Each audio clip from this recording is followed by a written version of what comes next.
Okay, so my name is Elvan. I'm a lecturer at DEHAP, at the Institute of Pharmaceutical Sciences. I'm going to present to you a course that we have designed in our studies, and it's called Ethics in Research and Drug Development.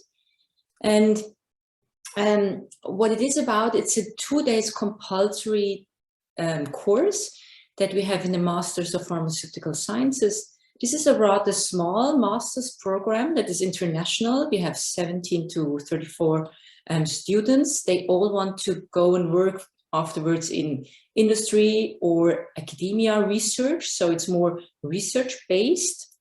And we have this course in the master's program where I designed it. My role is more, I see myself more as a host, and I do it together with 4 guest speakers. So we are an interdisciplinary team that teaches. Because maybe to give you just a taste, I'm a pharmacist. I'm not like the first person who should talk about ethics, but I have a background in interdisciplinary research. I did my PhD at the Collegium Helveticum, which is a joint venture of ETH University of Zurich and ZHDK. And so I'm very a fan of these interdisciplinary settings where we are a group of people and we talk and we discuss, and we also learn the terminology of other sciences, such as ethics and philosophy. So the learning goals of this course are, of course, at the end that the students get basic concepts and tools of ethics, mainly medical ethics, bioethics, that they get to know about the key ethical questions that we have in biomedical research, also when developing drugs in industry. And there are so many, but we talk about key ones. And we want them to be able to critically reflect on experiments and studies in humans, but also in animals from an ethical point of view. So it's not about the design of the study, but more about the ethics of the studies. And then very importantly, we want them to know where to find more information, because this is only a 2 days course. We only get a glance of the topics, but they should know where to find more of these informations. And then these are more knowledge skills. Of course, we also want them to go and do hands-on decision-making in difficult ethical situations. So they're also confronted with the topic of weighing conflicting ethical values and really coming up with a decision and taking a stance and to debating this. And then what we want at the end is, of course, to spark an interest, to really let them feel that it's not about the commission members that do ethics in a commission, but that they're at the bottom. We all as citizens, we all as researchers are at the core of ethical questions that we have to weigh, that we have to critically think about, also in order to stimulate informed debates, as we see it all day long at the moment, but we want them to also know how to have informed arguments and maybe a rhetoric, how to have this kind of discussions and debate. And then at the end, of course, also respect. It's not that we teach respect, we cannot teach respect, but once we get into these topics, I hope, this is my hope, that people start to be very respectful, seeing always different sides and perspectives on a certain topic. So the challenge maybe, I think, in ethics courses is that most students aren't too interested into these topics, at least maybe not so much natural scientists. So this is just a guess, really just not quantitative. I would say maybe a third is really genuinely interested. They know the philosophers, they're really interested. And maybe 2/3, I have no clue. So the challenge is how to teach those and how to spark their interest. And what always motivates me a lot is that at the end we get very nice feedback. So they even say this course could be longer because it's interesting. They also raise the point that the course should be earlier in curriculum. So not only in masters, that we should start teaching ethics, ethical questions right at the beginning in bachelors. I think it's an interesting point also for discussion. And then of course, the atmosphere is always key when having a course that you get people engaged. So how do we do it? It's of course a mix of theoretical inputs, about 6 hours, and even more on practice. it's always intertwined. We know this already in this refresh teaching also. It's always a mix of input and practice. And then I think what's key to our course is that we have really engaged speakers. Here's your picture. It's not Bill Gates that we have as a speaker. This would be quite a challenge to have him probably at ETH teaching. Imagine the public relations and scandal at the moment. And we don't have these colleagues in the background, but we have Marcel Tanner, who is on the left on this picture.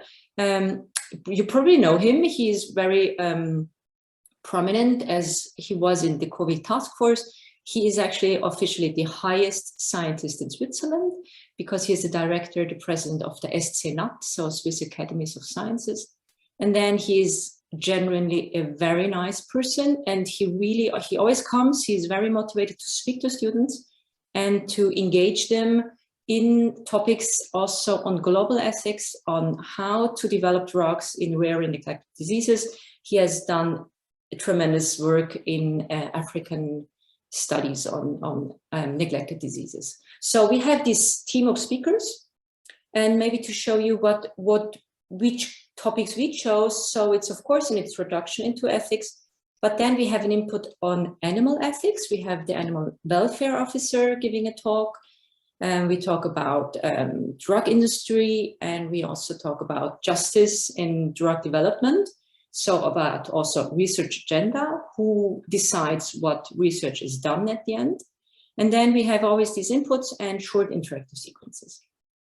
And then in the practical part, we have the students do homework, and it's about ethical decision making. And here we teach them that there are lots of different tools and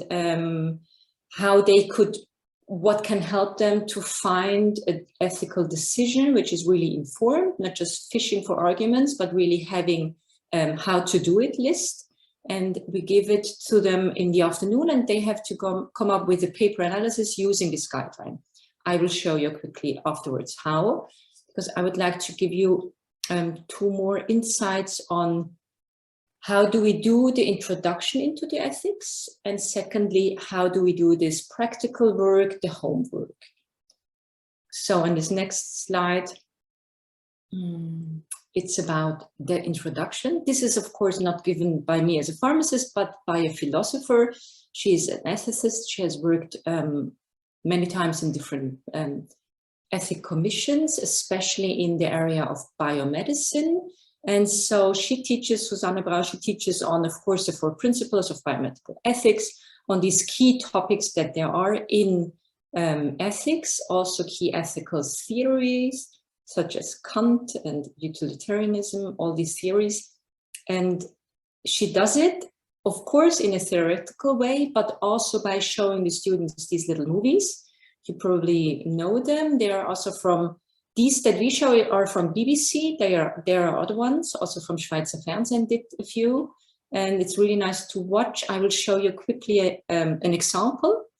And I think what is crucial is not only showing these movies, but then to ask the students to come up with their examples in their science. So for us, it's pharmaceutical sciences. They have to come up with examples where they see these problems or where they see these theories in their real life, such to say.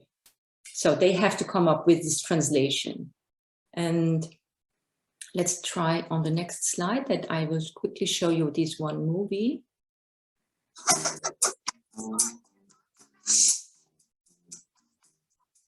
What's your blueprint for a just society? Your answer probably reflects who you are and the situation you find yourself in. If you're rich, you may well be in favor of the freedom to earn and enjoy the fruits of your efforts. If you're poor, you're likely to be more supportive of a system that redistributes wealth. Now answer the same question with this twist. You won't know what kind of a person you'll be in the society you design. What you have to do is construct it from behind a veil of ignorance. You might end up black, white, in a wheelchair, straight, gay, born into a wealthy family, or living in extreme poverty. You might enjoy knitting, rock music, opera, tiddlywinks, or cage fighting, maybe even all of these.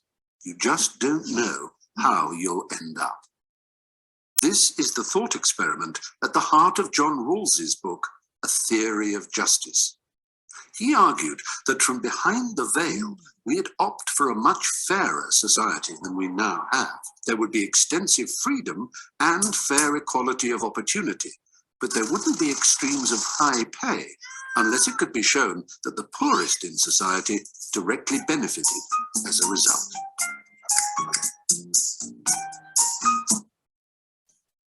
Okay, so now as a student, you would have to answer the question, so come up with an example from pharmacy. And there was recently an article in the NZZ where they quoted Rawls and said, okay, if you don't know if you're a risk patient or if you're a restaurant owner, how do you decide on the corona measures that we have at the moment? So they had to come up with these examples.